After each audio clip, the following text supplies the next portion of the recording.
प्रत्येक मनुष्य के जीवन में ऐसा क्षण अवश्य आता है जब सारे स्वप्न, सारी आशाएं, सारे दृश्य ध्वस्त हो जाते हैं। जीवन के सारे आयोजन ही बिखर जाते हैं।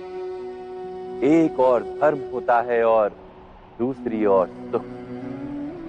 इसी को धर्म संकट कहते हैं। जब धर्म का वहन ही संकट हो और धर्म का त्याग ही सुख हो। विचार कीजिए, कभी किसी स्वजन के विरुद्ध सत्य बोलने का अवसर प्राप्त हो जाता है, कभी ठीक दरिद्रता के समय सरलता से चोरी करने का मार्ग प्राप्त हो जाता है, कभी किसी शक्तिशाली राजनेता या राजा के कर्मचारी का अधर्म प्रकट हो जाता है। सबके जीवन में ऐसी घटना बनती ही रहती है। अधिकतर लोग ऐसे किसी क्षण को धर्म संकट के रूप में जान ही नहीं पाते। हमें किसी प्रकार के संघर्ष का अनुभव ही नहीं होता। सहजता से सुख की ओर खींचे चले जाते हैं, जैसे मक्खी गुड़ की ओर खींची चली जाती। वास्तव में धर्म संकट का क्षण ईश्वर के निकट जाने का क्षण होता है।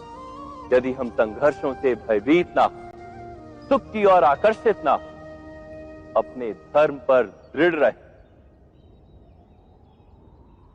तो ईश्वर का साक्षात्कार दूर नहीं।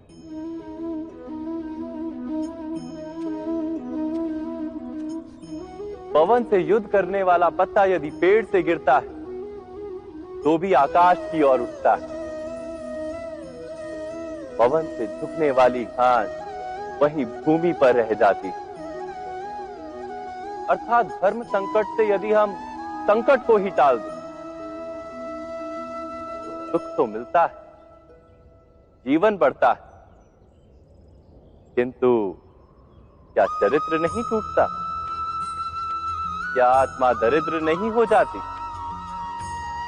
क्या ईश्वर से अंतर नहीं हो जाता? स्वयं विचार कीजिए।